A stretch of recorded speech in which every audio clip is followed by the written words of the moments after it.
until well into the 20th century, it continued to be a principal text in all types of American schools: public, private, semi-private, home, dean, parochial, etc. The founders, as well as millions of other Americans, learned to read from the New England Primer and the Bible. So I present this book as a valuable resource for the Menomonie School District school libraries and curriculum. It will certainly inform and correct the teaching and thinking and consciences of our students and their teachers. So thanks very much. And our next speaker is Mike Cooper. Good evening, Mike Cooper, Menomonie, Wisconsin. This evening, you are going to act on a resolution to exceed the school district budget of $1.5 million a year for 4 years. It is a confusing statement. I read it to mean that the district is going to exceed each previous year's budget by the amount, which means you are compounding the actual amount. So the first year is 2.5 million, but then the next year is actually 5 million, followed by 7.5, and the final year 10 million. The final bill actually 25 million for 4 years. This resolution states to exceed revenue limit each year. Is 2.5 increase become part of the revenue limit? To us, of the unwashed, it seems that way. I have been a property owner in this district since 1982. I have contributed to taxes to the operation of this district for 42 years. I have come before this board on and off for the last 3 years to express heartfelt concerns about the operation of the district in and in those 3 years, I have never been contacted by a member of this board to discuss those concerns. Yet, you expect me to acquiesce and let you reach deeper into my pocket and help yourself to that $2.5 million per year additional funding. This past February, the referendum was voted down. One reason is people cannot afford the extra tax load. Inflation over the past 4 years has reduced the value of the dollar by 20%. Everything costs more in terms of dollars and incomes have not kept up. How can you ask people in the district to increase their tax load? Then there is the question of what are we getting in return? Gender-neutral bathrooms, showers and changing areas, boys playing in girls' sports, patently pornographic books included in libraries, not to mention standardized testing scores that need improvement. These types of concerns cause distrust among the district population. Before you ask for more funding, maybe you should clearly define for the voters exactly where the district stands on these issues and how the district is moving ahead to resolve these issues with the voters. Thank you. All right, and our final speaker tonight is Cecil Cooper. My name is Cecilia Cooper, Menomonie, Wisconsin. Thank you for giving me time to speak. Once again, the district is proposing a referendum. I attempted to look up on the website to get more information as to what is non-recurring purposes, but the link would not work. What exactly are non-recurring purposes? I hope the district will provide a specific accounting of how this money will be spent prior to the vote on the referendum in the fall.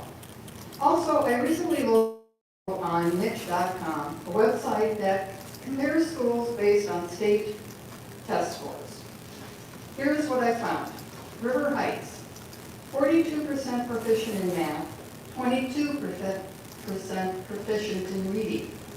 Wakanda, 52% proficient in math, 47% in reading. Downsville, 45% in math, 35% in reading.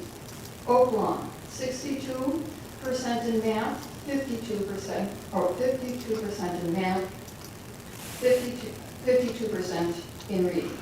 Knapp is 45% in math and reading.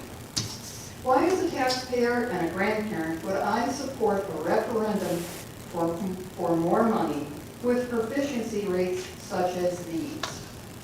I've spoken before in front of the board that these test scores are unacceptable to me as a taxpayer, as a parent, as a grandparent. It's unacceptable for the future of our children.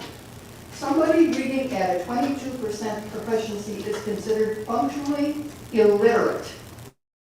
That is failure on the part of this district to educate our students. Thank you.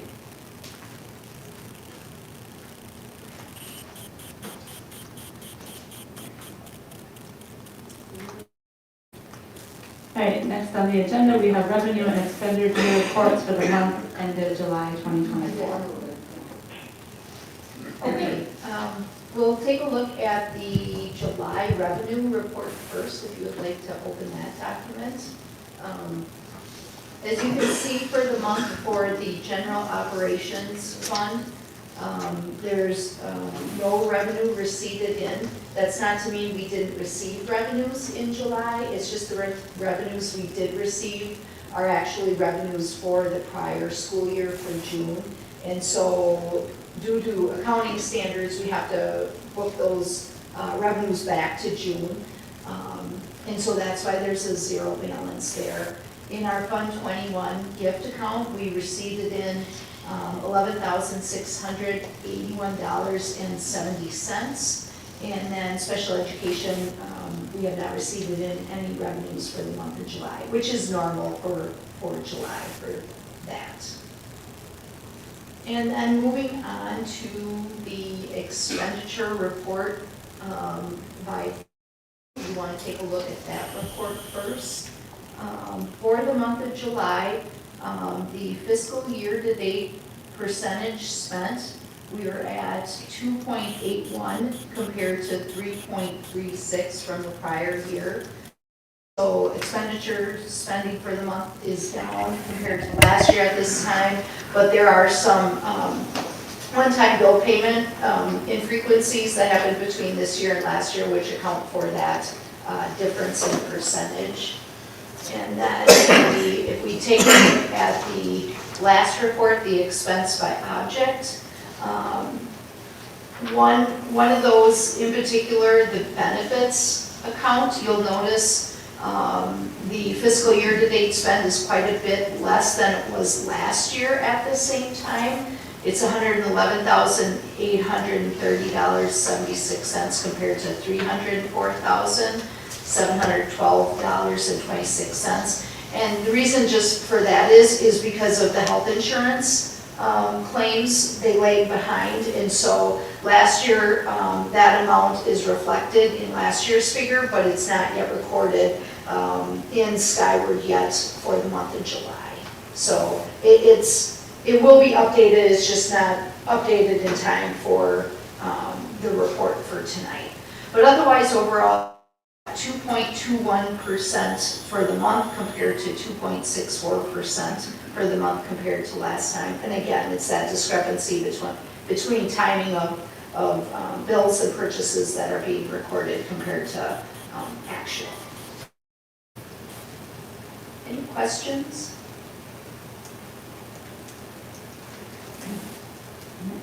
There's no questions or discussion on the revenue and expenditure reports. We can move on to our monthly employment report. So in your board packet, you'll see there's been a lot of activity with hiring paraeducators for next school year. Tonya, Sam, they could probably fill you in. But we've had some success. We still have some vacancies. We're still looking for hourly employees, especially paraeducators. So if anybody's interested, please contact the district office and we can get you lined up for an interview or at least check of credentials. But we're having good success. Our teaching staff is 100% full right now, knock on wood, and we're looking forward to the start of the school year.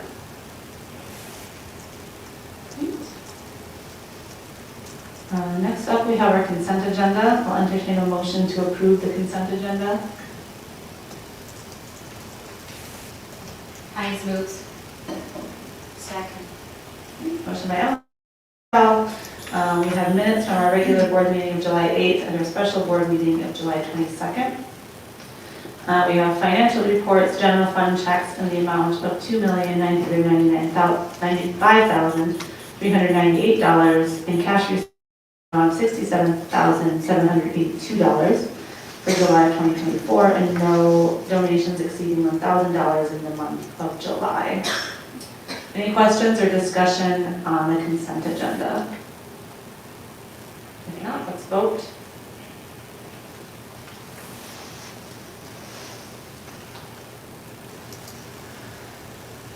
Can I get a verbal? Yes. Yeah. Thank you. What about you, Dale? Do you want to do a verbal? Or do you vote? Okay, got it. Never mind. Thank you. Did you get my vote? Yes. Jenny says she did, yeah.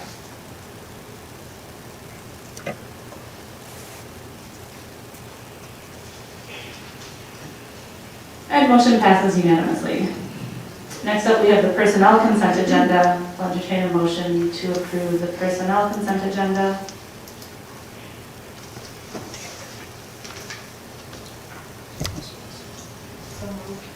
I still need Amber.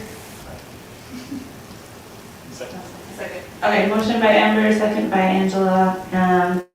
1 resignation and 3 requests to hire. Any questions or discussion on the personnel consent agenda? So I just want to summarize where we are in terms of hiring upon us school year. We are completely hired for teachers, so that's a great thing. Just as Joe was talking about earlier, we're still looking for some special ed paras. We need a non-speaking para and maybe 1 ESS, so we need some hourly positions filled. We should add also that we have a meeting with all the building principals tomorrow, and this time of year, we always review sectioning. You know, we do a lot of that in the spring, and we know that we have a couple grade levels with a couple sections that are, you know, teetering on the point of potentially needing another section. So we're gonna have to make some more decisions tomorrow, so that could impact how full we are. As of this moment, we're completely full. That's great to hear, thank you. Sam, just curiosity, why the 1-year contract in 8th grade? There's a couple of them. I believe there's the kindergarten one is also a 1 year, but it's pretty typical this time of year to do that because we're pretty late in the hiring season, so it also sometimes can have to do with licensure and making sure that we've got the appropriate licensure in place. So there's a number of reasons that we do that, but mostly it's we're kind of late in the season right now, so we want to be able to in the spring. If the individual is doing a great job, we can do a screen hire and move forward with that. If not, it allows us the opportunity to post and get a bigger pool. Thank you.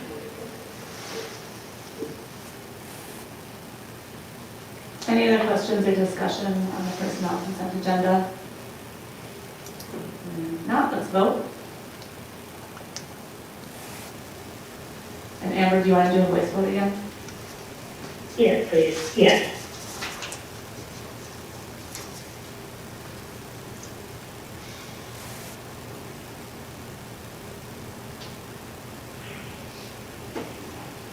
The motion passes unanimously. All right, next up, we have a review of our 2024-2025 back-to-school plans.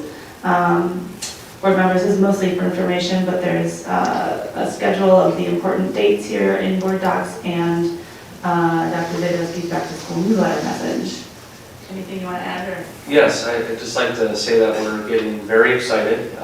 You know, it's that time of year, it's hard to believe we're already middle of the way through August. We have our for new teacher orientation. We have the community luncheon on Wednesday. So we always really enjoy that opportunity, and I know our building principals do as well, to help our new teachers get onboarded as quickly as possible, providing them with support, getting their classrooms ready, and so on. Then the week after, next week, we have all of our teaching staff and instructional staff back in our buildings. And we have our K-5 meet and greet day on Tuesday, August 27th. Also, 6th through 8th graders have their meet and greet day that day as well, so Tuesday, August 27th. And that's also freshman first day at the high school. And that's an onboarding that we have for our freshmen That was something we put in place, about 5 years ago now, and that was one of the goals that we had in our work plan back then, was to really work on our transitions for the students as they move from one building level to the next, and that's been very successful. And then all of our students will begin classes on Wednesday, so we're hoping people are making plans. I see the bus company has the routes all ready to go, and they're taking calls and questions, and we're really looking forward to a great start to the school year. Any questions that board members have on the start of the year? I know there have been some questions online and such. I have a question. This newsletter that you wrote up, is that just online or is there hard copies available? No, that's going in all the mailboxes in the district this week. Okay, thank you. You're welcome. Any other questions about the start of the school year?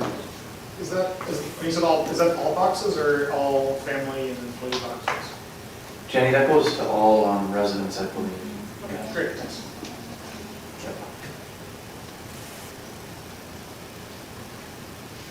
Any other questions or discussion on the back to school plans? All right. Next up, we have our annual athletics and activities report.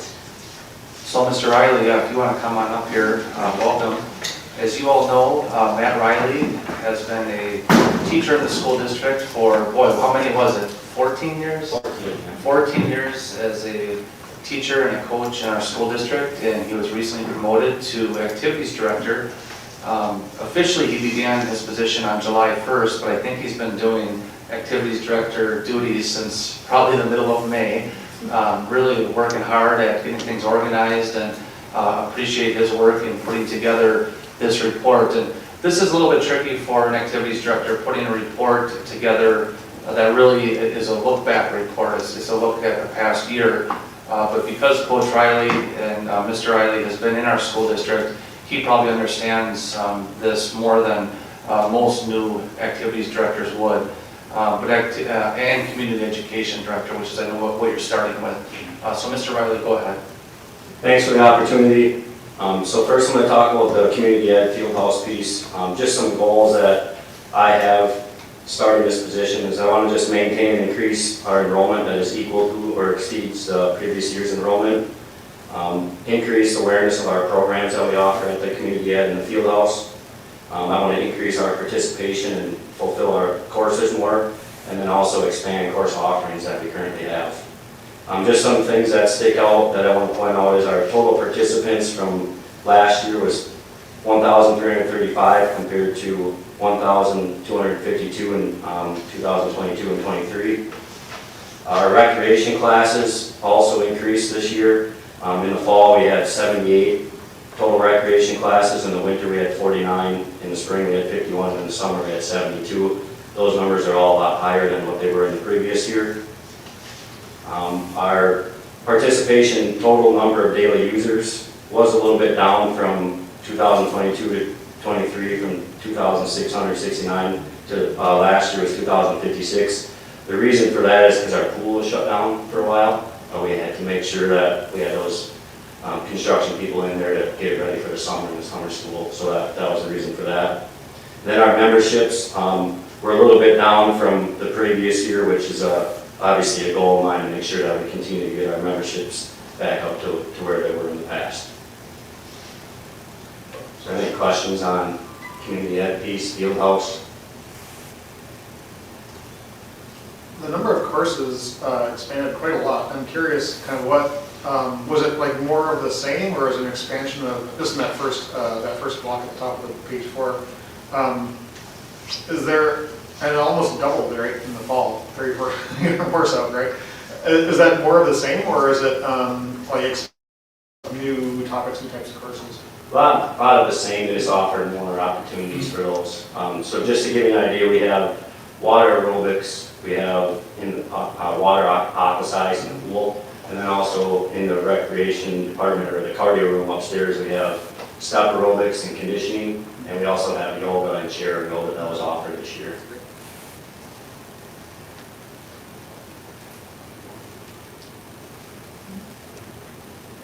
Other questions on the community education report specifically?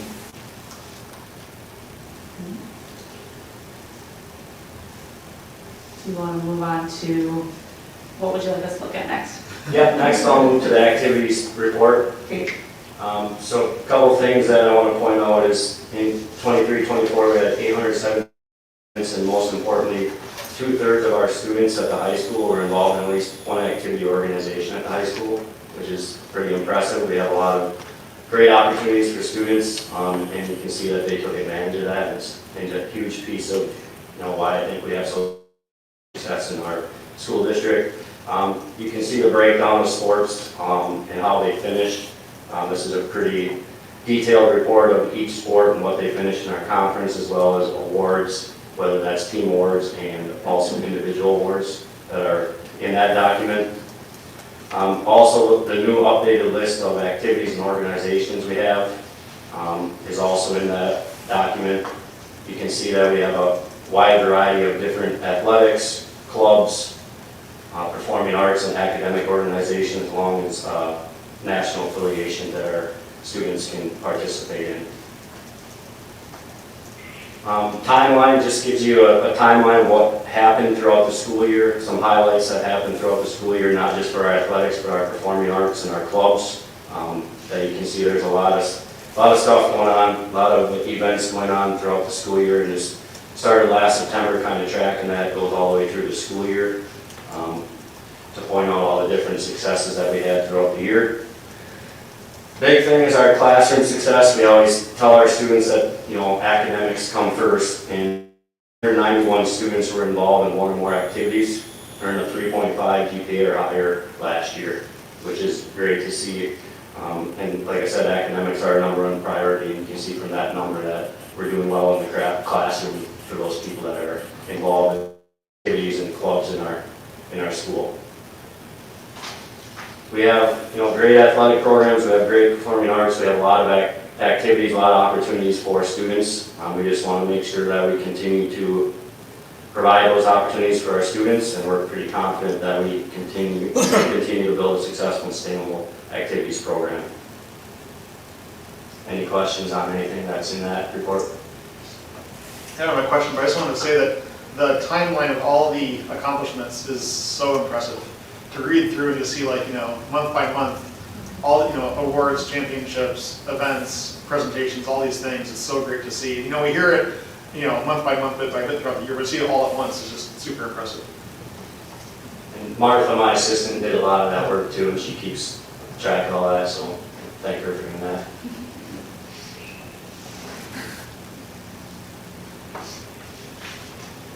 Alright. What should we look at next? Or do you have, is that?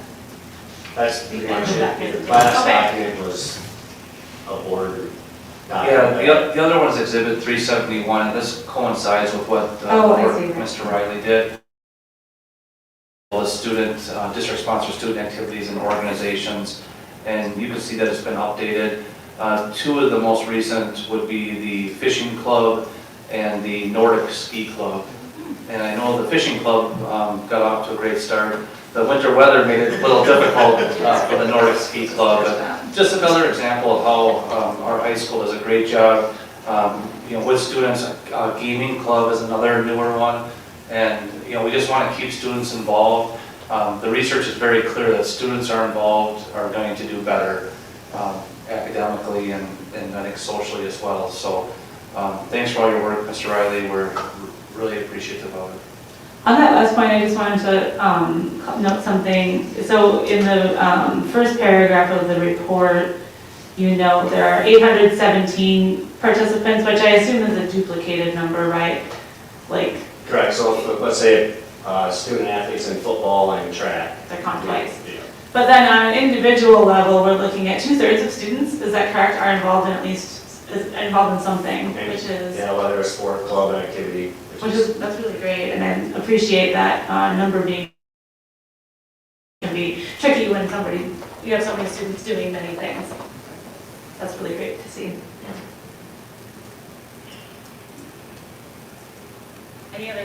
Any other questions or discussion for Mr. Riley?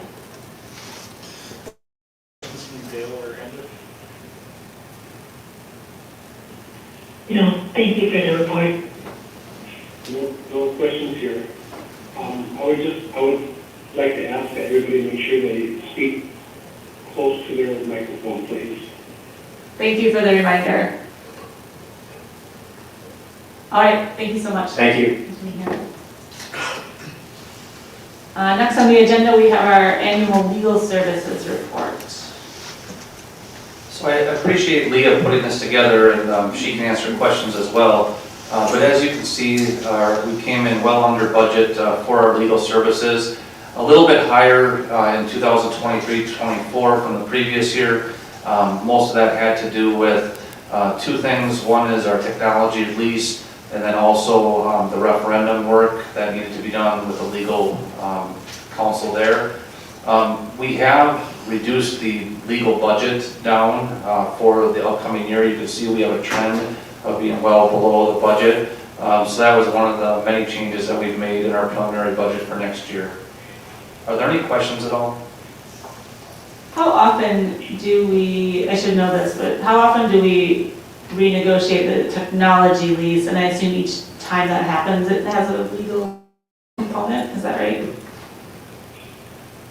We're in a 3-year lease cycle for our 612 Chromebooks. Okay, and so every time we do that, there is a legal fee with that negotiator, with that contract? Correct. Okay, great. Years ago, that was roughly $1,000. Oh, yeah, sure. Right, so.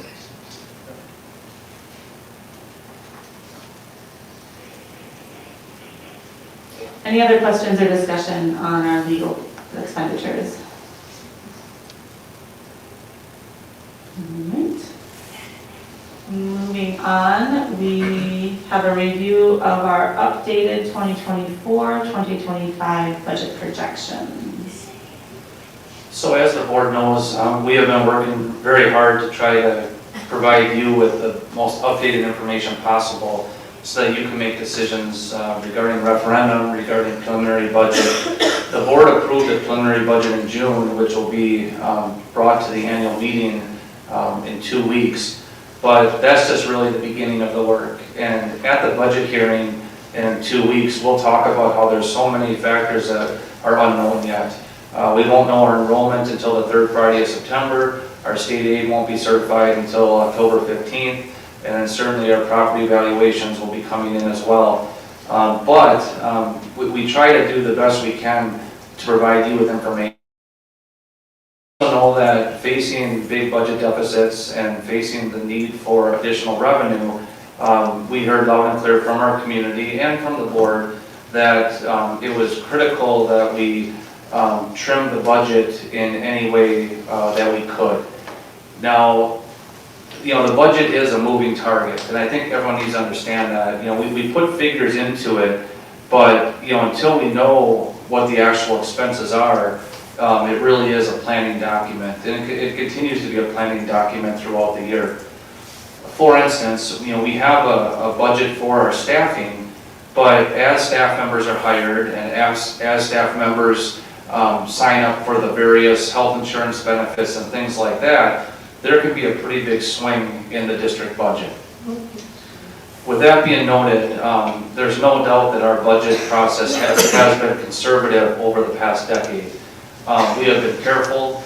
We have had several areas where we consistently have come in the black, and that's been really the crux of our work over the spring and summer, is to look at budget trends and try to find areas where we feel the budget can be reduced without putting the district at great risk of having a major deficit. So while we still are projecting deficits in each of the next 5 years, by reducing areas, we've been able to also reduce that deficit. And what had originally appeared to be a large deficit that would lead to short-term borrowing in just a matter of a year or two, through the budget adjustments, we have now been able to extend that out for a few years. It should be noted, though, that this is not ideal, this scenario, when we don't have a contingency fund, when we don't make contributions to our capital improvement fund. As we whittle away our fund balance, it really is going to take away flexibility that the board will have. This also doesn't account for issues like, the potential for declining enrollment. It doesn't account for the issue of students moving in with special needs, needing, additional staffing to serve them. We will be relying on fund balance in a deficit situation if there is not any cushion in the budget. But we have sharpened the pencils. We know how important it is for the board, for the community, to try to have the most accurate projection possible. And as you can see, we are in a situation now where the budget, at least the planned budget, isn't leading to a situation of short-term borrowing for a few years. Leah, you've been doing the lion's share of the work on this. Is there anything else that you want to talk about in terms of the budget and maybe where some of the fluctuation has occurred over the last few months? Sure. So, Leah, could you talk into your microphone to make sure Dale and Amber can hear? okay. Another item to keep in mind isn't just expenditures, but also revenues, what's coming in, and trying to predict what all those revenues will be can be difficult, especially when you look at things like interest, Medicaid, things like that, or forfeitures from HRA payments. Forfeitures are when we pay into the forfeiture for each employee, if they leave before they're vested, then that money comes back to the district to offset future payments. That can vary greatly from year to year. It depends on maybe who's leaving, how much they had, how long they worked here, how much they had in their account. And so all those three things I mentioned are normally things we don't budget for because we can't accurately predict how much revenue we're going to get or how much we may have to, or how much we may get back in those areas. And so consistently over the past 3 to 4 years, we've been getting enough revenue that it's been somewhat consistent. So for the first time, we're building in those revenues, anticipating we're going to get those, but those would be something we'd have to follow very close throughout the whole year to see if it's really going to come to fruition. Because Medicaid, for example, they're a couple years behind in paying us some Medicaid revenues, and we have no idea when they're going to release those funds. They might hold it off a year and we might not get very much at all, or they might, like the last few years, been giving it out. And so it makes it very difficult to forecast that. And so we feel like now is the time to put it in the budget and then monitor it and watch and see what happens, just to try and give us a more accurate forecast.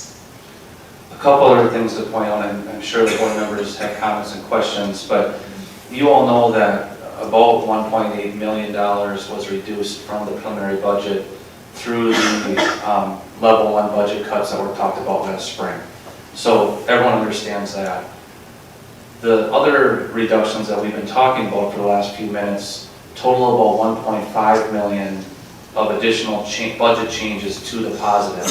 Some of those are additional revenues built in, and some of those are a reduction in expenses. So we've been able to bridge that gap. I guess the concern, and you might hear some concern in our voices, is that some of the predictions we don't feel as comfortable with. Interest rates is another one. We're definitely receiving more interest income now than any time, really in the past 10 years. And, whether or not those interest rates are going to stay is a big question. And then also, if we start spending on fund balance, there's going to be less dollars to earn interest. But, we're already into August, so, the budget year goes from July 1st to June 30th. So we did feel that we were comfortable enough to up our interest income for this school year. But, we have closed the gap. It's very good news.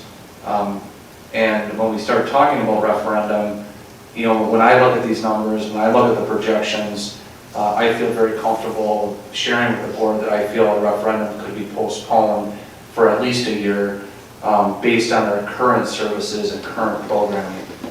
And that goes back to this whole other piece that in terms of trying to really work on our budget and maximize our resources, I do think that had we continued with our funding the way it was, or had we passed the referendum, I think the school board would have had some opportunities to look at new initiatives without having to reduce other areas. This kind of budget is really going to continue to be a zero-sum game, where without additional revenue, if we're going to allocate resources in one area, we're going to have to reduce resources in the other, as that teeter-totter has that balance. As one side goes up, the other will have to go down. That's the drawback of this, but it's also reality. And the other thing would be is with new initiatives, that's always something that could be brought to the community. We heard again today in the public comments that people want to know exactly what these dollars are spent for beyond what we all know the operating expenses are. But that's something that could be discussed in the future. So with that, we'll take questions and any comments the board members might have. I don't know if this is a good time to bring it up, but we did, Abe and I did go to the senior center for their meal, and we had some really good things, and we didn't get into the board docs because we got busy, but I did make up a few things that people had talked about, and I don't know who's interested in hearing some of those things. I can be brief. Sure. Okay, thank you. Somebody said there was no concerns with the STMA, but most important is academics and the classroom. An alumnus said get info out on the budget information, difficult with no newspaper coverage. Amy, can you speak just a little closer to your mic, please? Thanks. Spend less on sports and more on science and math. Do not close Downsville and Nat. Have fundraisers like the old days where a meal would be served before a music performance, raising dollars for the SDMA. Have a letter writing campaign to send to the public and to our legislators about the state of our budget and the crisis we are facing. One special needs alumnus, and this was really sweet, reported a good experience in our schools. She graduated in 1990 and talked about the teachers that she loved and who helped her. Do not drop music and theater. Do not ban any books.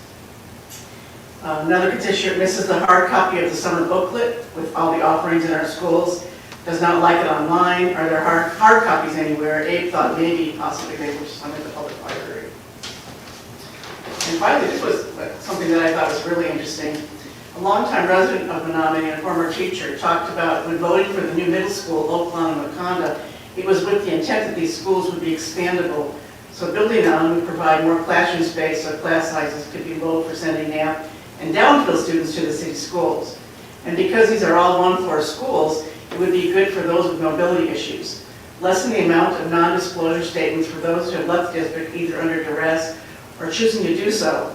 Much improved since her time. When asked by Abe if they would support a capital referendum to build onto these schools, I believe she said yes, or kind of sort of nodded towards that way. So I thought that was interesting about the expansion piece. Not that I would like to see Nap or Downsville close, as somebody said they didn't want that, and many people have said that along the way. But the idea of expanding, and making more room at the schools we already have, I don't know, that was kind of an interesting thing that I never thought of. And I think Abe can speak to this too, but I think we heard more in-depth ideas from these people than some of the other meet and greets that we've done in the past. So thank you. It was a pleasure to be able to be there and do that. And if Abe has something to add, that's fine too. No, I don't want anything to that. But I think it's, I think, I'm trying to make off of what Joe said and what Amy was just saying, like, it seems to me that this budget is like, it's zero sum, but it's not in a rapid decline in that sense. But there are definitely trade-offs, right? So with level 1 cuts, this includes not putting money into Fund 406 after this year, at least not unless there's unexpected revenues, and not having a contingency fund, and includes, now more gradually spending down the fund balance over a few years, right, before short-term borrowing. So I think that, the sorts of priorities that Amy recited from our discussions a few weeks ago at the Senior Center were like the sorts of things that we will have to discuss, you know, if this forecast is accurate, to make sure that in a very tight system with no leeway left, that decisions are really responsive to needs, right? Because there's not going to be the flexibility. There's not going to be, you know, a kind of a chance for a stumble or mistake, right? There's going to be, it's going to be like very, very taut, right? Yeah, I think that's a good way to say it. And, you know, we're also dealing with a fairly large budget. You know, we're talking about $40 million. Things can swing so rapidly.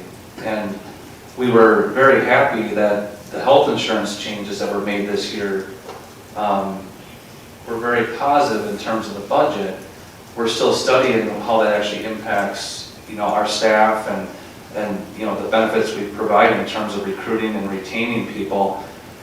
But, you know, that's just one good example how, you know, the budget can change by $1 million in one decision. And when we're as tight as what we are, you know, if it's $1 million the other way, now you're in a situation where you have to make big cuts or risk your cash flow.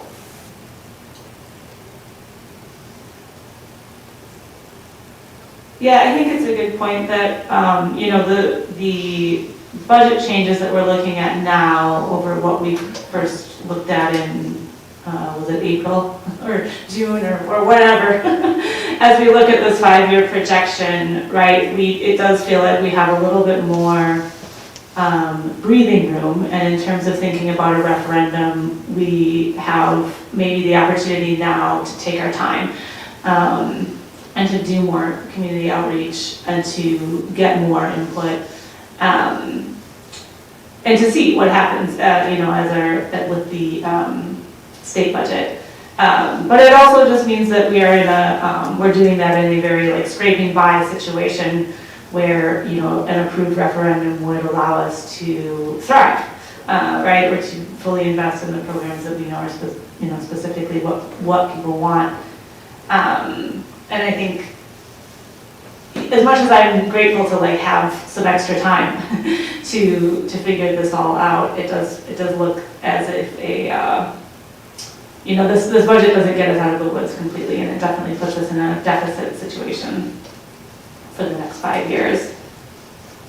I do want to note, so for folks who aren't seeing these documents yet, you know, we're looking at a budget projection that goes out over 5 years. I did ask Dr. Zajdowski about some of the assumptions that are built in here, and as I understand it, as we look at this 5-year projection, this is assuming every year after this coming year, as a placeholder, we figured in a 3% increase in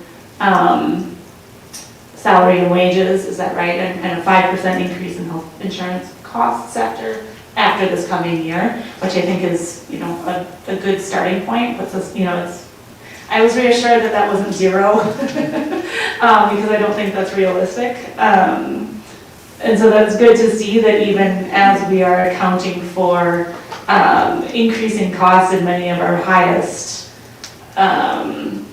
spending areas, that we still see our ability to use our fund balance to kind of stay out of borrowing range for the next 3 to 4 years at least.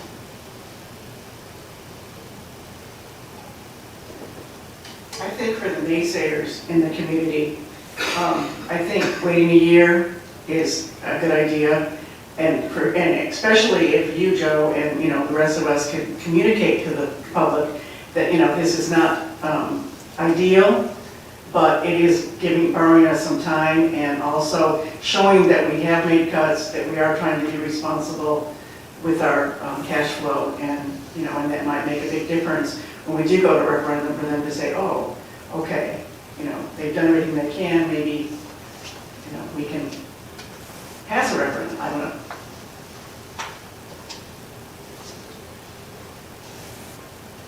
I just had a question. Go ahead. Go ahead, Bill. I have a lot of things in my mind, but one of the first things in response to the idea of waiting here, which at first I thought was a good idea,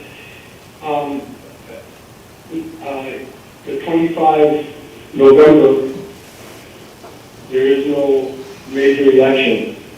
And so again, we run into a voter turnout problem because there's nothing going on next November. So does that mean we push it back to April, when there might be some local elections?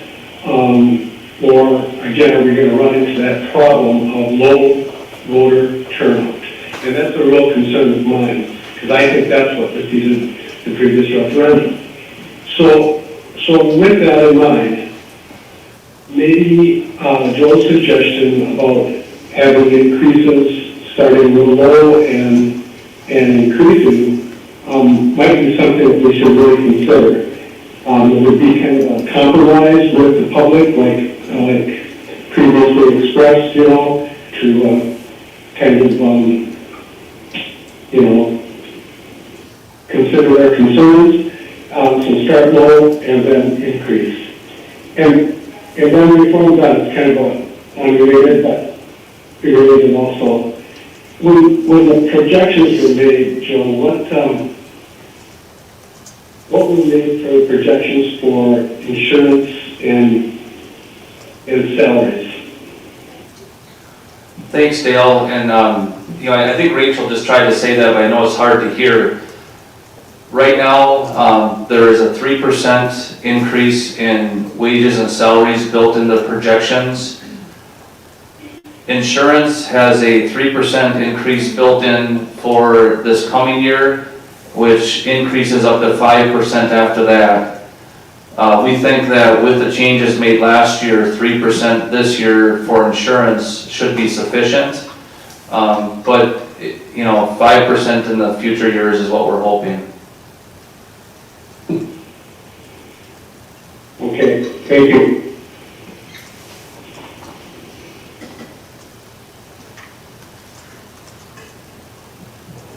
Do you have any idea about headcount reduction?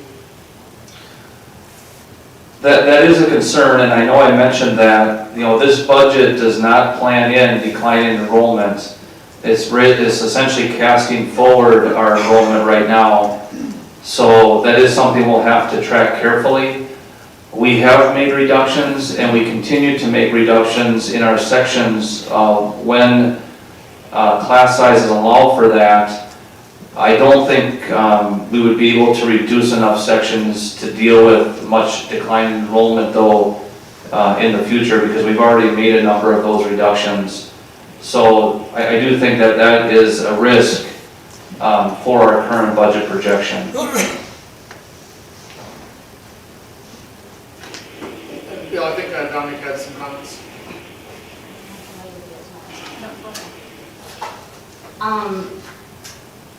In our budget moving forward, as part of Tier 1 reductions, we don't have we took out the part about contributing to Fund 40? 46. Yeah. 46 specifically. The money that we approved to roll over at our last meeting rolled over into Fund 40? 46. 46. From the previous year's budget, yes. And what Dominique is referring to is that we were able to make a year-end contribution to Fund 46, and that definitely will help. However, as you know, when technology items were added to fund the capital improvement plan a couple years ago, the plan, which was fully funded, all of a sudden became about 2/3 funded. Maybe even closer to half funded because of all the planning that we did for technology, which is great, and that's the purpose of the fund. I'm not trying to make it sound like that was a bad thing. In fact, I think it was a great move. But it also showed us clearly that our planning needed to continue and frankly even get a little more aggressive if we want to be able to fund all of the capital needs of our school district. But at year end, part of our financial vision is that if we do have enough revenue, we're able to make a contribution to Fund 46. So that will help us in the near term. But even with that additional contribution, Fund 46 is not scheduled to be funded out more than about probably 6 or 7 years now. I have not looked at it since the most recent contribution, but it's not going to be funded super long into the future, especially considering that all these future budgets would have that contribution cut out. And, we've balanced our budget every year, and I'm very proud of that. I can tell you that that's not going to continue. And you can see it pretty clearly in the projection. There just is not going to be that cushion in the budget. So that is something the board is going to have to consider in the future. But I agree with the board in prioritizing our current operations and our current services over saving for the future.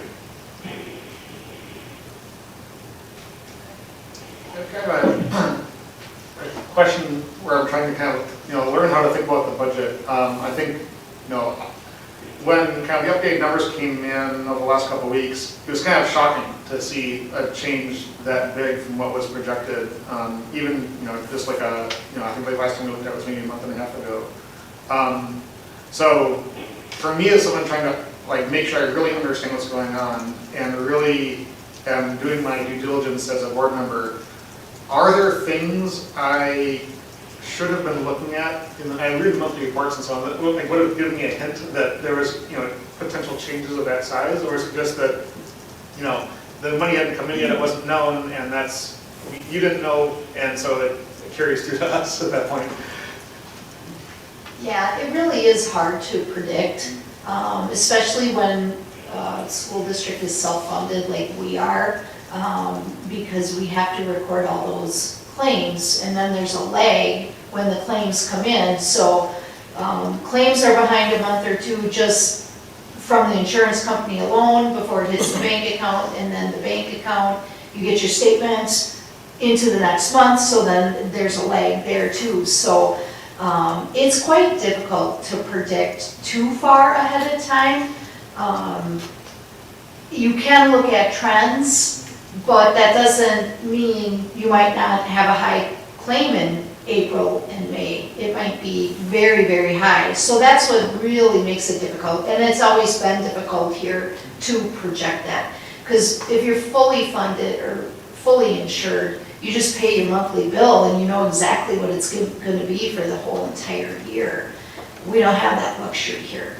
So, and likewise with the revenues, some of these revenues, like Medicaid, for example, we received it in 157,000, and we got notice in mid-June, I think, or end of June.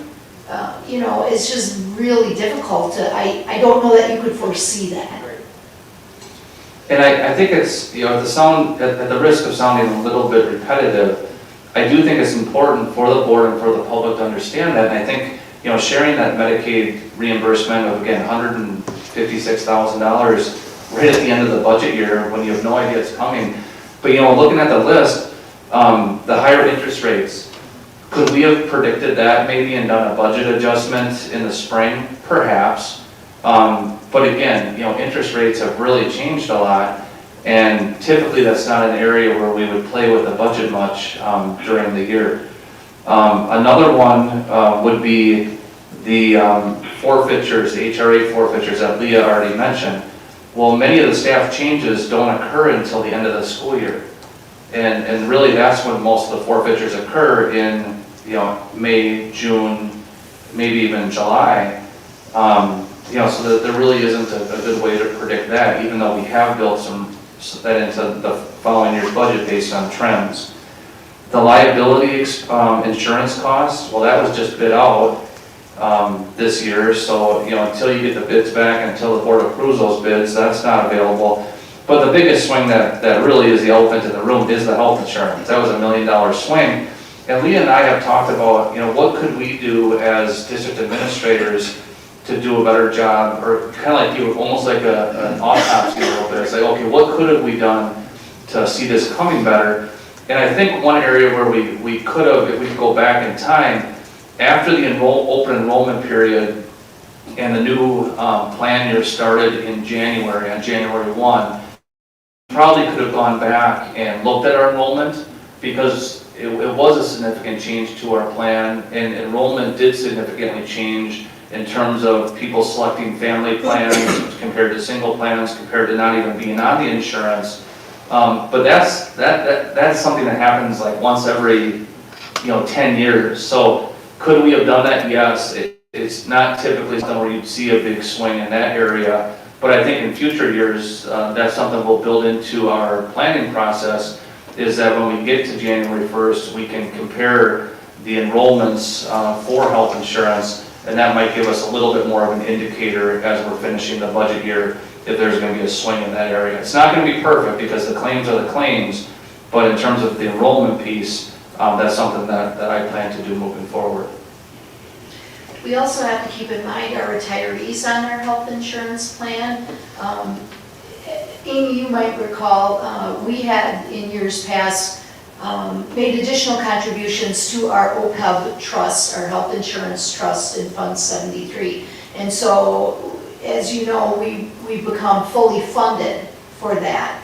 And so for the last year, actually we found out maybe last October that we didn't have to make contributions into the retirement trust account for retiree insurance for this year.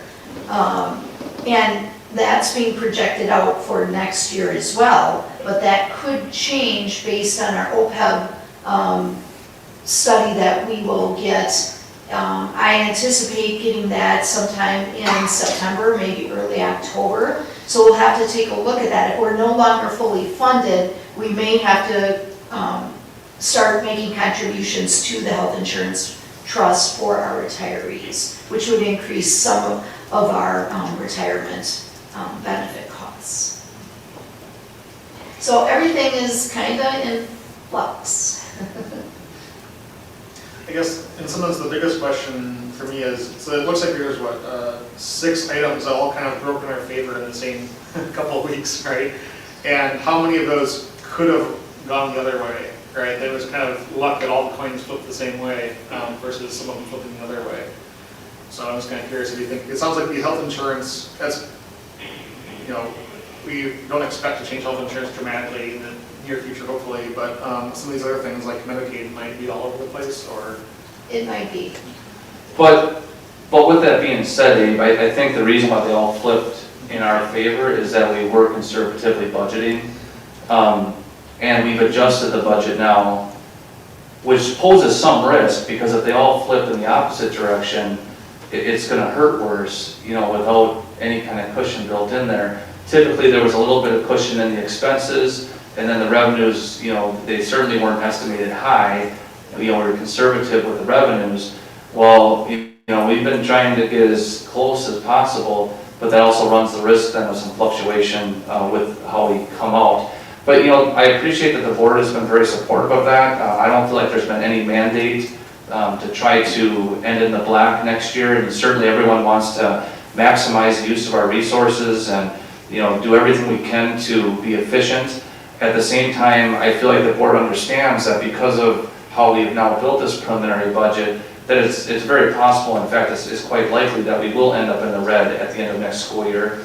And when we meet with the principals tomorrow and we talk about class sectioning, I know there's not a mandate that says, no, we are absolutely not adding another teacher even if there's 30 kids in the class. I don't feel that, the board has not given that mandate, so we're still going to continue to make decisions based on what's best for our kids, but we certainly will continue to be as efficient as possible.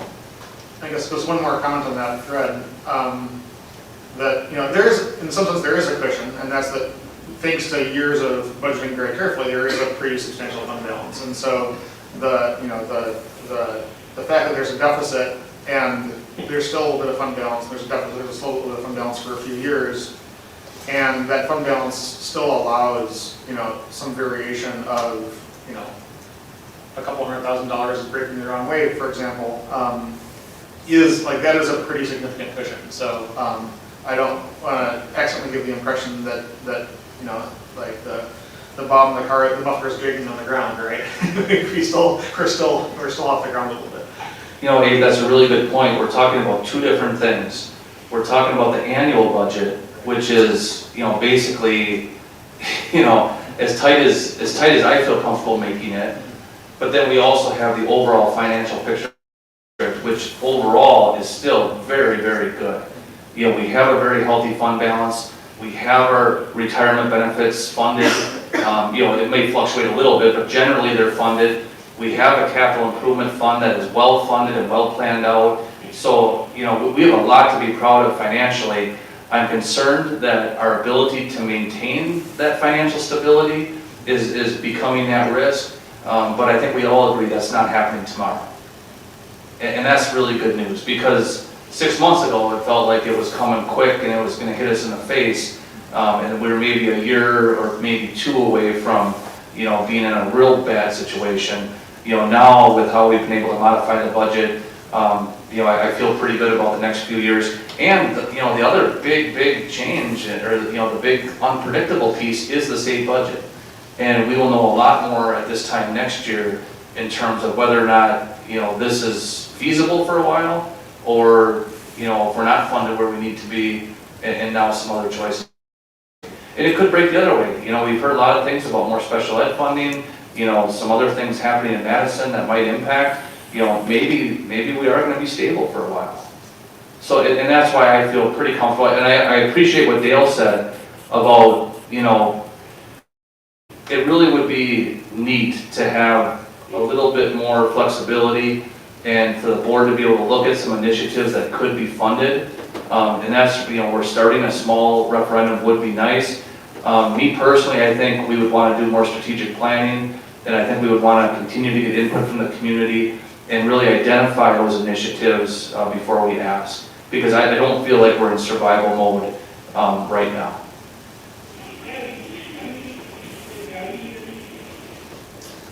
I want to make sure Amber has an opportunity to ask a question, make a comment if she wants to. And also just that everyone else in the room who hasn't said anything yet has an opportunity. Thank you. The one thing that I wanted to ask is, I understand the value of a conservative approach to budgeting. As much as it would be nice to hit the mark every time, it is just a projection, and I'd definitely rather end on this end of things than if we were having the flip side of this discussion. But partly for my own understanding, would it ever be something where we could look at the budget as a range, or be a little bit more vocal about kind of the expected margin for error? Yes, Amber, I think that's a really good point about looking at the budget and maybe having a target, in terms of the anticipated deviation to and from the budget. I will say, I've been doing school budgets now for, 18 years or something like that, and they really have not been this difficult, I don't think, ever. And having the pandemic now behind us, and all of the COVID funding is all wrapped up now for our school district, that definitely helps. But there's also been so many different ways that the state has chosen to fund education, whether we're talking about how the vouchers impact things, the mental health funding, the Medicaid funding. There's so many different ways that we're being funded. We feel pretty good about understanding those ways now. It'll be interesting to see what happens in the new state budget, because it seems like every biennial budget, there's been a different tact for funding schools, and then it takes a little while to adjust to that. And frankly, that's been part of the challenge with some of the swings, not only in Menomonie, but the state of Wisconsin, is there is not predictable and sustainable funding in all these different categories. It's more like kind of a pet project kind of thing. It feels like sometimes where, the legislature, for good reason, they want to address an initiative, but when you talk about, your dollars coming through those initiatives, whether it be through school safety grants or, reading dollars or things like that, it all changes how the schools are funded. But I would be interested in, the board discussing some sort of variance goal. I think that makes sense. When we're talking about individual budget categories, I still think we probably need to come up with a specific target, but we also could maybe identify those targets as, high probability of hitting compared to low probability of hitting, or some sort of variance measure so that the board knows where that variance could occur. Thanks, Amber. Yeah, I think that's a great suggestion, Amber, it makes a lot of sense. And it's something maybe we could talk more about because we on a quarterly basis, we review the budget, I just lost the word, not variance, but the budget adjustments, right, that are happening. And maybe that could be a time we're talking about those. And I mean, we kind of get information on why, what happened, is it the health insurance changes or, staffing changes that impact that. But that might also, we could start to maybe zero in on like, is this a 5% difference, 10% difference, and how does that, maybe dig into more detail as we do that each quarter. I really like that suggestion, especially since we're newer board members here, and it seems like our whole conversations have been focused on the budget. And then to get this email was a pleasant surprise, but it was also puzzling. And I was thinking, like, we've been doing a lot of work on the ground, right, and talking to our constituents in the community and trying to figure things out, just to be there to listen, to get ideas, and to build that trust and support. And now I feel like, okay, we're going to be like, hey, just kidding, we don't, we're not going to referendum, or maybe another time. Do you know what I mean? And it's like, I want to be able to share the correct information. And even I'm thinking, like, too, with all of the different tiered cuts, like, I was just nervous about that, and I can't imagine how our educators were feeling, right? And so now we're like, oh, we have 1.5, but your surplus here, so it's kind of, excuse me. Anyways, I like the idea of having the quarterly check-in, or like you said, the variance, and just so we are better equipped to have conversations with people. But I don't want to say no to a referendum either. Like, it could be something that we could consider, but maybe not as much. But some thoughts. I do think it's important also, though, to recognize capacity. A full-time budget analyst. When Leah is doing all these projections, and I do think the February 20th referendum impacted our ability to project this spring. We've never done this much projection. So Leah has been working well beyond what typical work hours would be. Every time you see these numbers, that means that our whole budget essentially has been analyzed again. And yes, that is a major part of the Director of Business Services job, but that position also is overseeing, transportation, food service, payroll, accounts payable, benefits. I mean, so we definitely are seeing improvements with the ability to have an assistant accountant begin in July, but depending on what the board wants, there's not capacity for much more than what you're getting in terms of reporting. We certainly can try to do it, better and like I mentioned, trying to learn and figure out ways that we can, become as accurate as possible, but we are not the size of district, a full-time person creating projections all the time. And I'd like to think, hopefully, it would be less about asking for more time spent on projections and like more time in this setting spent like kind of discussing what's behind it and how we got there and what it means. I think Emily's point was a really good one, but I think all 9 of us need to be able to kind of speak literally about the budget when we're in the community, when people are talking to us, and like having a sense of like, why are these changes? Where did it come from? What were the adjustments? How did we get here? So hopefully it would be less about asking more of Leah and her team to be putting more time into projections or budget analysis, and more about just helping us all understand it a little bit better. Does that make sense? No. Sorry, Angie, go ahead. Sorry, my voice is going. I just wanted to go back to what Amy and Emily kind of touched on. When I got the email, it was a surprise, and also being newer, I did a lot of reading and trying to figure Talking through this has been really, really helpful. But I think ultimately for me, it's the work that we've already done, building trust with the community, being more transparent. I think that kind of like the ultimate show of building trust and being transparent is not doing a referendum if it's not 100% necessary, and continuing to build on the work that we've already done, so that when we do ask, we have maybe a better sense of what the community's looking for, and we have a better sense of trust with the community.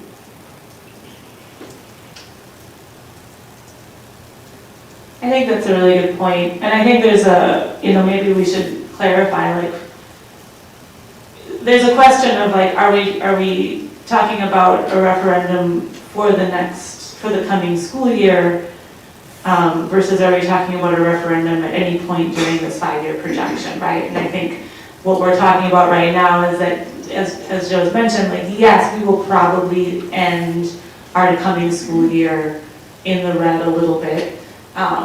Hopefully not very much if the projection holds. And therefore we could pass on or delay a referendum at this point, which isn't the same as saying we won't need a referendum anytime during this 5-year projection, because the 5-year projection that it looked a couple of months ago still doesn't look great. And I think we can hold that in our heads all at once. And Rachel, to Dale's point about the election schedule, he is correct. There is no November election in 2025. However, there are April elections. I think the biggest concern was, the last election was done on the spring primary, February 20th, which, is a very low turnout election. I don't think the board, if these projections hold, would even need to consider an April 2025 election. I think, November 2026 could be possible. And then, again, depending on what happens with the state budget, I don't know if we can make it all the way to the next presidential election or not. I think that would be a good goal. If we're talking about a referendum, to continue our current programming. Now, if we have other initiatives, that's a whole different story.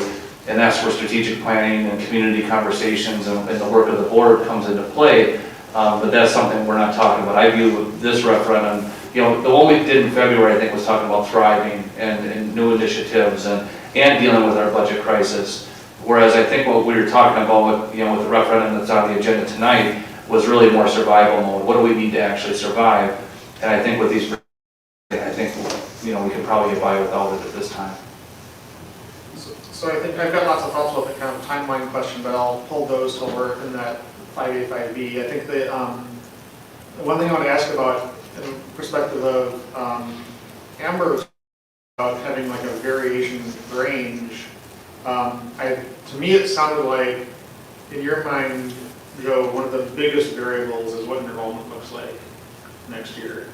Is there, I don't, you don't have to do a pocket calculator right now, but the thing I'd be curious about is like, well, if we can say, well, let's assume enrollment holds steady, but like, there's a reasonable bound for how much enrollment might change, right? It's not going to change by, it's not going to change by 3,000 students, right? It might change by, a few hundred, I can imagine, right? But I don't know, I don't know, but there is certainly a range of enrollments, and since that's one of the biggest factors, simply, having a couple of durations of line saying, plus or minus 100 students, here's what that range looks like. And, I think I could go back and probably have at least one come back and kind of estimate that based on the worksheet and, enrollment numbers and stuff, but it would be really nice to have that sort of variation. They're really big things which can shift to give a sense of what, these big factors, how big are they really? I'm not as concerned about, we look at the legal service report. It sounds like is along the lines of saying, well, that was 40K in that budget line, maybe that can be reduced to a smaller number, because looking at the last 5 years of history, that was a pretty big overestimate. But, that's a small number in a budget, but like enrollment's a huge number. Yeah, one saving grace, I guess, is kind of a blessing and a curse, is that there are declining enrollment exemptions now in the revenue limit. So if we do see a big fluctuation, the decline enrollment exemption helps cushion the blow, but then essentially you pay for it in the future. But that gives us time. My concern about enrollment isn't so much for this budget year, or really even next budget year so much. It's more like the long-term forecast. And I do think that, a lot of schools in northern Wisconsin, western Wisconsin have gone through that decline in enrollment, and it's a huge shift. And that's something where a lot of planning has to take place, for everything from staffing to facilities to services. And I think we need to stay keen on that, because it really is hard to predict with housing and with the economy. I mean, so many things can change. But that kind of fluctuation certainly could be predicted. But something like the health insurance is just so hard to predict. And that's, I think, the biggest driver of the most recent budget projection changes is health insurance. But that could flip the other. And that's something where the range, as we're talking about, and we share that with the board every single month. In fact, it's in your agenda tonight, the 12-year rolling average, 12-month rolling average of our health insurance fund. That's one of the reports I look at the most. And I know we don't really talk about it at my board level, but that's something as a board member, I would highly encourage you every month to look at that one, knowing how much health insurance can impact the budget. Just speaking of enrollment, I know we probably have really not able to project, exactly what it's going to be on the third Friday in September. But I was just wondering if we're getting a lot of enrollments this summer. Are we getting more new students? Or is there an influx of that or not? Tonya can speak to the K-12. Brian can speak to the 4K. Tonya, I mean, every year we see enrollments this time of year, but we also see them out as well. We do, and I haven't calculated that yet, so we are seeing, usually in August is when we start seeing that bump in enrollments, families coming in and from non-enrollment, the 4K and 4K for K-12, but we also, this is also a time we see withdrawals, and so until that kind of all falls into place, I typically don't do a calculation. I mean, I certainly can get some numbers together, but I have not done that yet. Brian, anything with 4K trends that you're noticing? I know that you've been looking at them. Yep, been looking at them. Our enrollment trend for this coming school year, again, like Tony said, there could be fluctuation. It looks like we're trending very similar to where we were last year.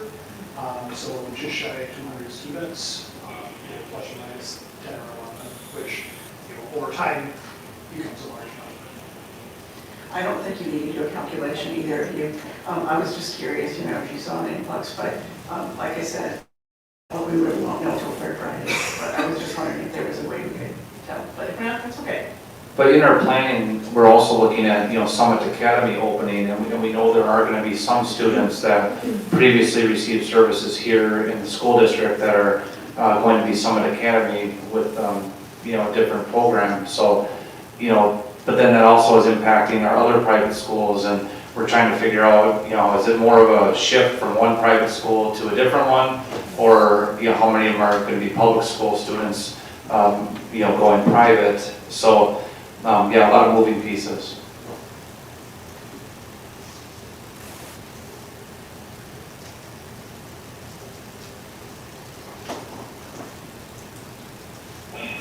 I feel like I should share my thinking, but it's a little bit repetitive, so I'll keep it short.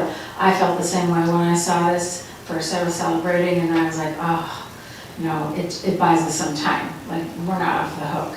So it does worry me to watch this fund balance go down, especially, it's fast. That's what concerns me. We're not thinking about 10 years from now. We're going to be upside down in a handful of years. So that's definitely something that I'm keeping in my mind, but I do feel like we could take some time to think this through deeply and have some more discussion about it and continue to speak to our community and share this information with them. I think it's imperative that they understand how we're staying afloat.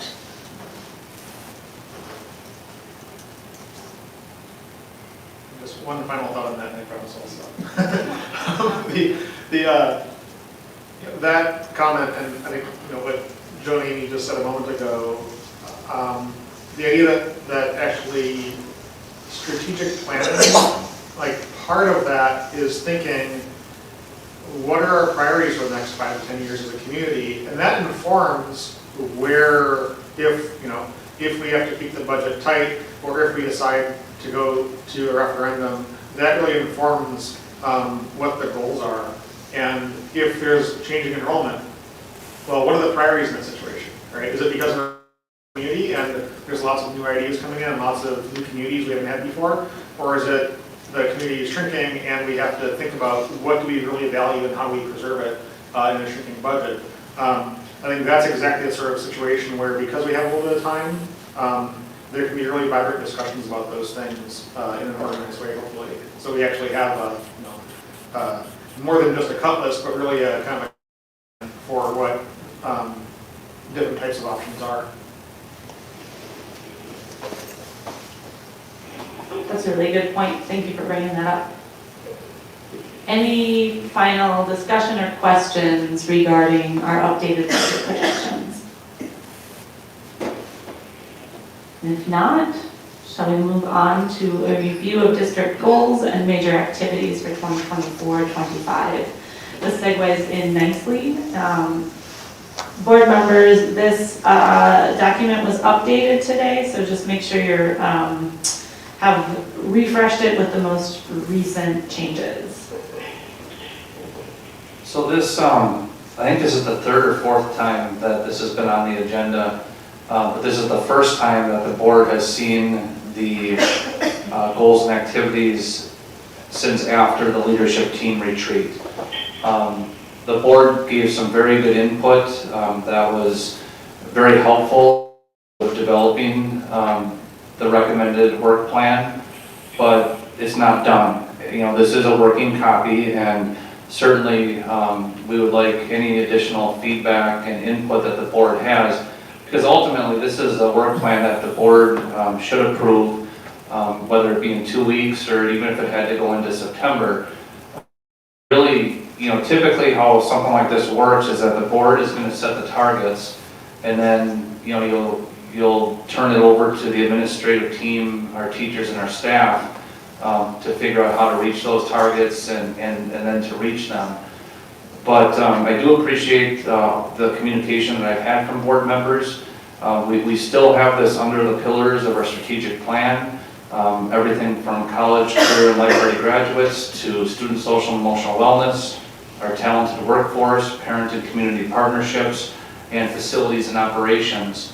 But really, I'd be very interested to hear, if you agree with this plan, if you disagree with any, or if you think it needs to be amended or improved, now's a great time to do that.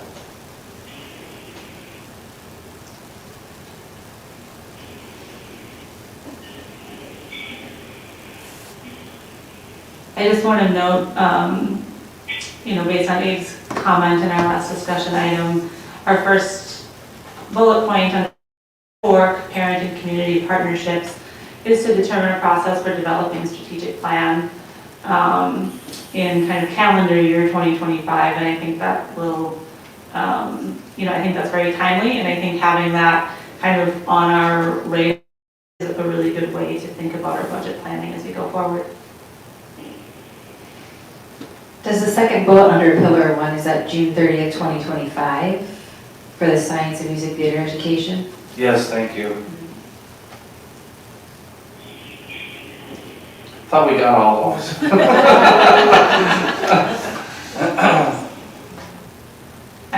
We won't hold you to anything that has a deadline in the past. So. Thank you.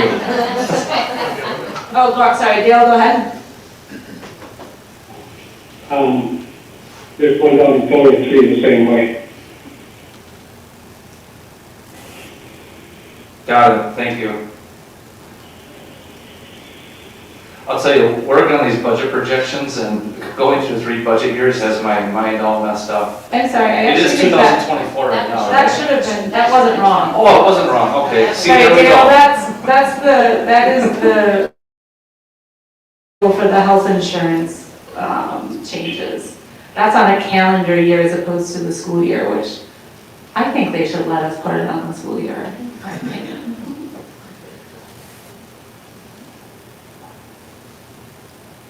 I had a question about, I think also under pillar 4,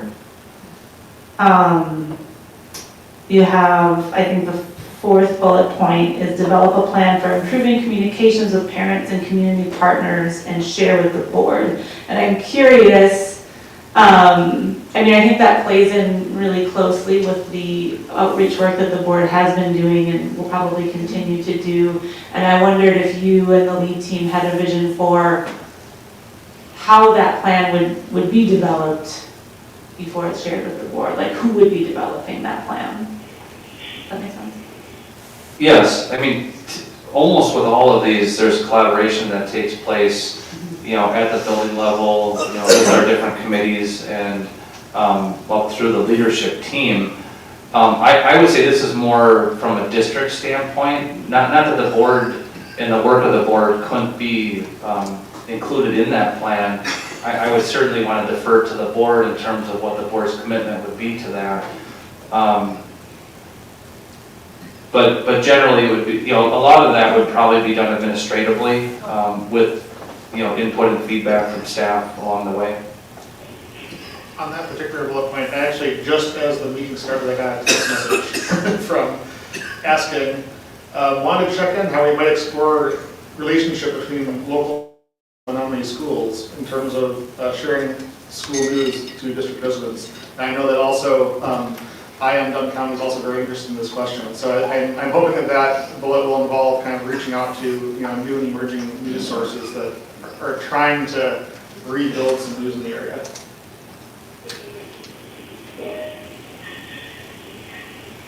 For Pillar 5 and looking at the 30-year capital improvement plan, I have never been to Knapp or Downsville. I've been through Wakanda briefly. I just went to middle school today, awesome. I've been to high school several times. But is there an opportunity for us as a board to like have meetings at the schools? You know, just so we can see and then work and meet the teachers and principal. I mean, I would love to see, especially because we're thinking about the 30-year capital improvement, because there are things that I think that I've shared about River Heights that I try and advocate for, but it'd be nice if other folks could see, and then I just want to see what's up, how the schools are like too. I don't know. I will say that, you know, we did the traveling roadshow, was it last year? 2 years ago, and had board meetings at each site. We can do that again. I will say it's not the easiest in terms of the technology and trying to, you know, put out a meeting. But we could do that again, or we certainly could arrange for visits. You know, I know a number of you have already been to all the schools. You know, it would not be a problem at all to arrange a visit, you know, for a board member or a group of board members that would like to take a tour. To me, I think that would probably be more effective than hosting a board meeting at a school.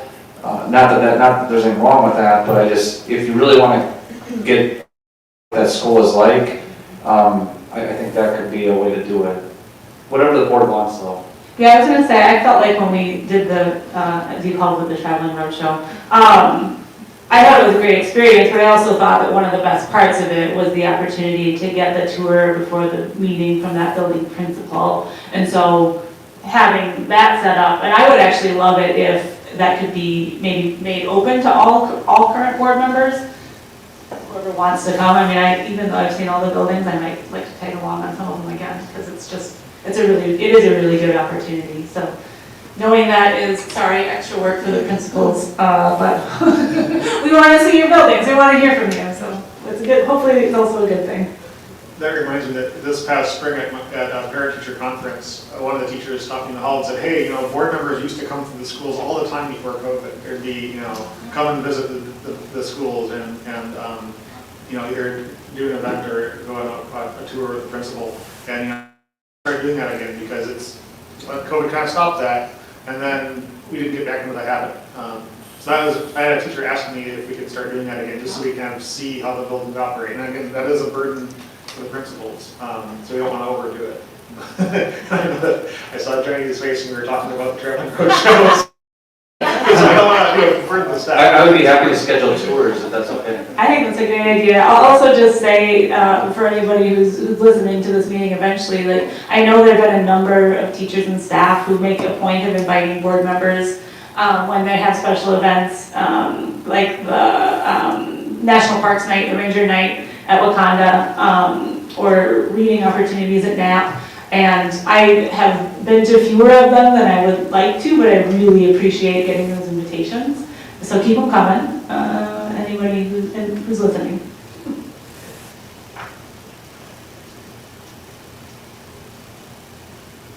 Any other questions or input on the work plan? For folks who are doing this process for the first time, I also just want to remind people how this works. We revisit this on a quarterly basis, and Joe and the lead team will continue to kind of fill this in with the specifics of what's happening, which is always, I think, really helpful and gives us an opportunity to ask questions throughout the year.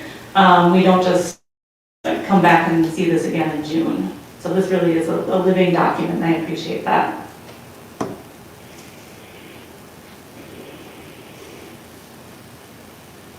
Other thoughts or questions about this, or more discussion?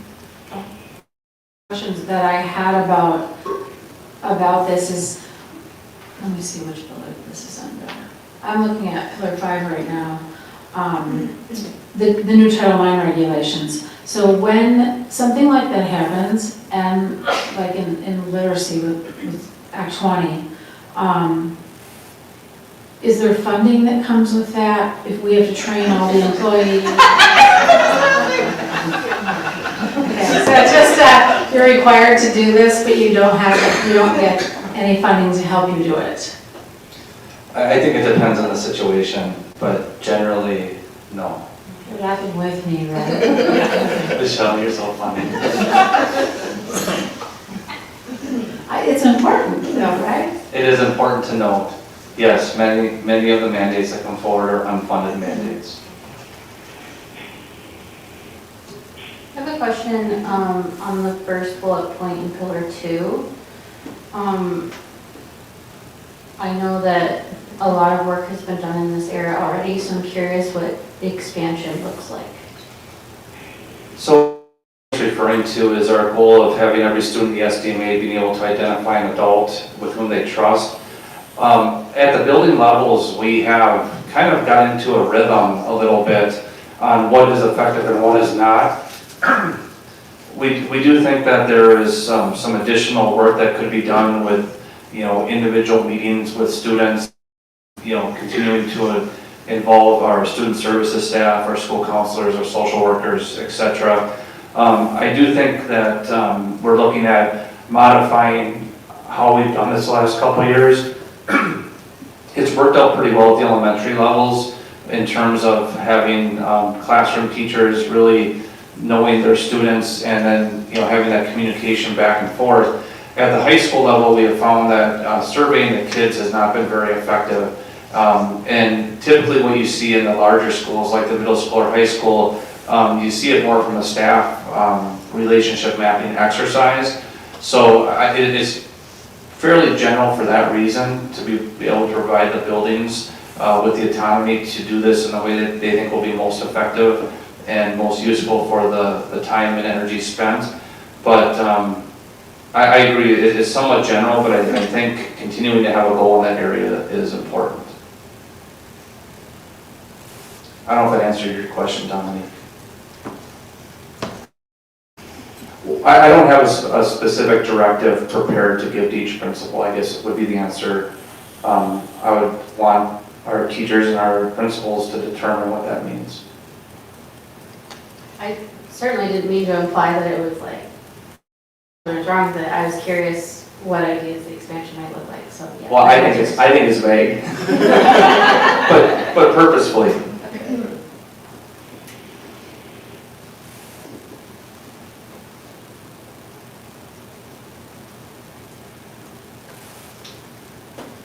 So we will vote on this work plan at a short meeting before the annual meeting in 2 weeks. Is that correct? That's the plan. Okay. And I guess the big question is if there's anything that we want to direct a change between now and then, make sure you speak now.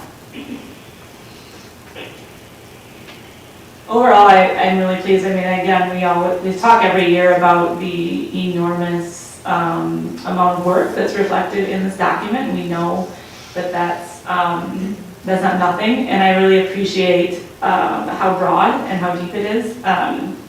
And I also really appreciate, reading through this, there have been a couple of things I've noted, under Pillar 2, you have a review of peer support services, which I think is in direct response to conversations we've had at board meetings, and I just really appreciate that.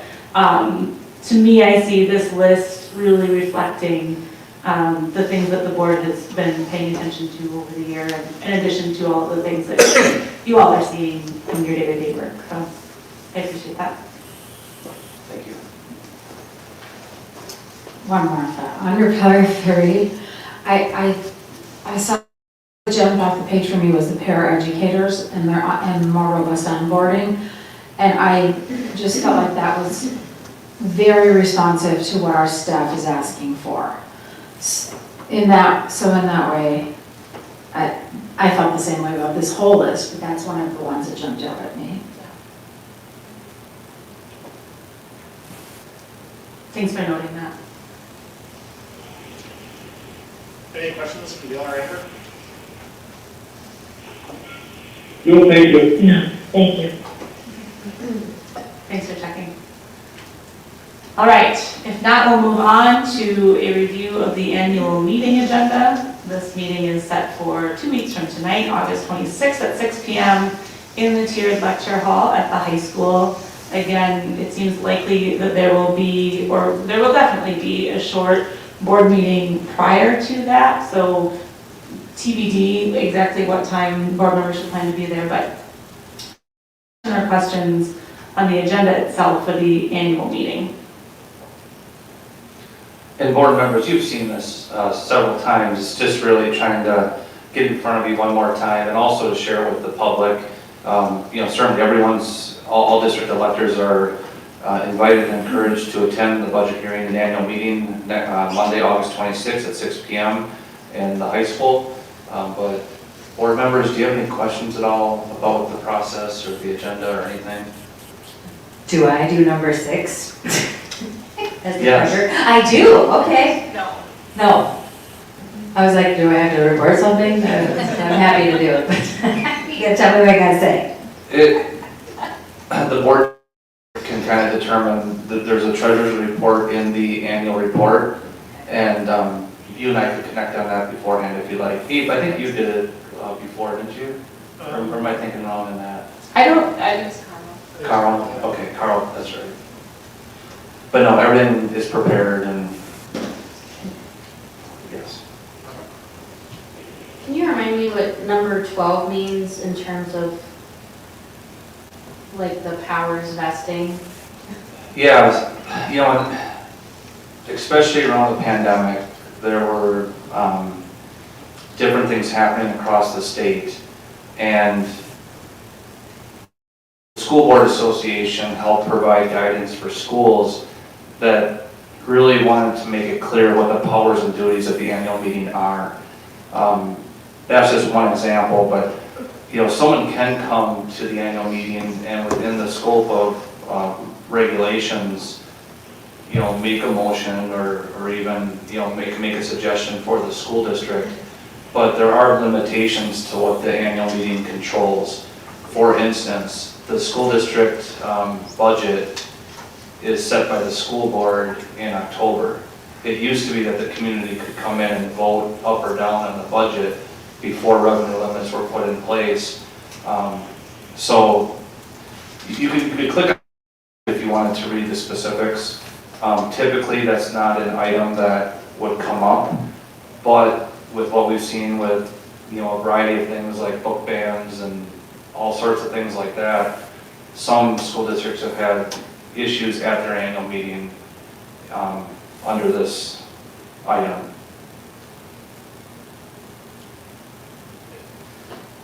So this item kind of, we do give the community or anyone who participates the opportunity to share share an idea or make a motion during that time, right? But this also, with having this kind of spelled out, gives not only us, but anyone reading it, some guidelines for what's within the scope of what they can and can't do. I think that's what I was trying to say. Okay, I think you said it. You did a much better job. I'm amazing things. That's my special talent. And just a note, like, so the resolutions that are on here, like, these are resolutions by the electors, not by the board, right? So these are things that are voted on by the, you know, the residents who are in the room at the time, where it might be it might mostly just be the board, but it might be, you know, another half dozen people, you know. But on that point, I think one thing that is on the annual meeting every year, and I think I brought it up last year and the year before, I'm kind of tempted to bring it up again, is I think Resolution B, the annual compensation for board members. This is a very kind of dicey topic as we're looking at a budget, you know, a very tight budget and a lot of, you know, pressure on the budget. At the same time, I think it's clear to me that the effort the board members are putting in all these different community outreach things, and also the, you know, like, yeah, probably multiple of us have, you know, kids in a babysitter right now, right, and stuff like that. So I do want to entertain the idea at the meeting of increasing that number slightly, and if burdened any board members to travel to the events we're trying to host, to cover childcare, et cetera, it might be a worthwhile time to consider that. So that's not something we decide tonight, that'd be something the electors decide at that meeting, but I do think it's worth thinking about it.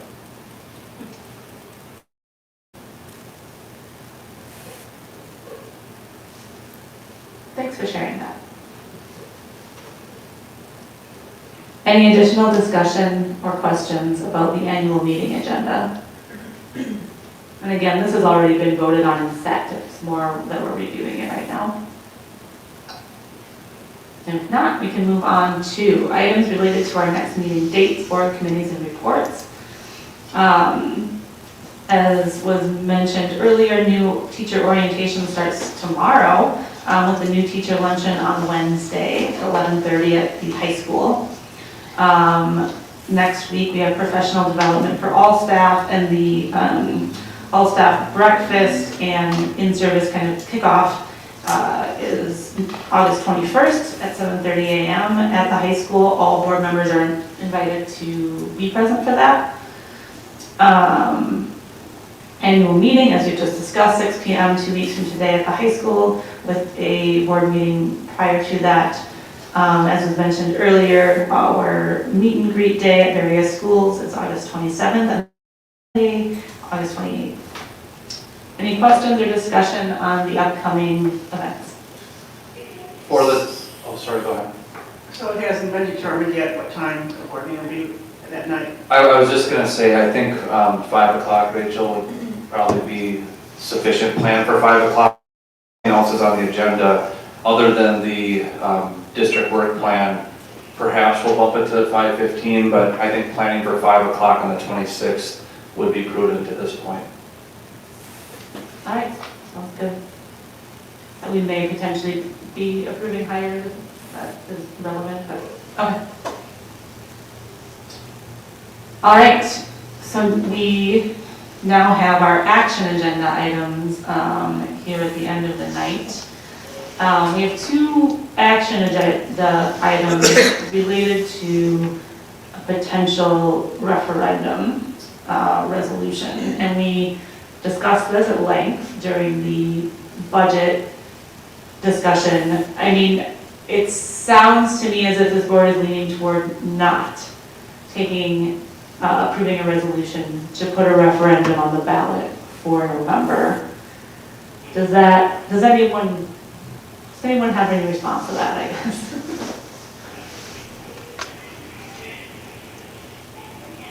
I would agree. I feel like, hold on, let me pull up my note because I really like it.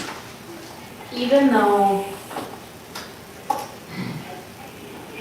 we're sitting on the side of like having details about like a surplus this past year and things like that, I think it's still a little bit tricky to have rolled over so much of a surplus and then to go and ask more money after we already asked for money and it was denied. So I like the idea of taking more time. I think, Amy, in one of your community conversations, they mentioned legislative advocacy. So I think that would be one avenue that we could take. But regardless, working on communication with our community before we go to referendum is really valuable. So that's kind of how I'm leaning.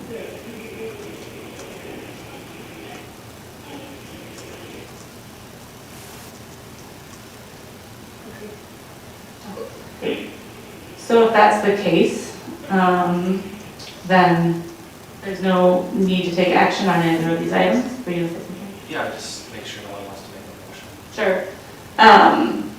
I guess we'll make sure if there's anybody who does want to make a motion, speak up now.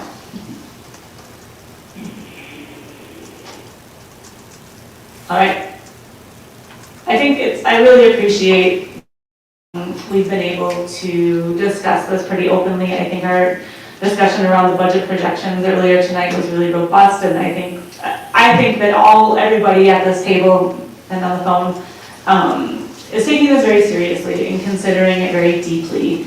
And I don't think that for us in February, it was a knee-jerk reaction to approve a referendum resolution, and it's certainly not the case tonight, that we're making any decisions kind of on the fly. And I really appreciate how carefully this board, all of us together, think deeply about these things and work on them. So, and I know that any decision we make going forward is going to be equally carefully considered. So, thank you all for that. The next item is adjournment, so we'll entertain a motion to adjourn. We stand adjourned. Thanks, everybody. Thanks, you all. How was your Christmas?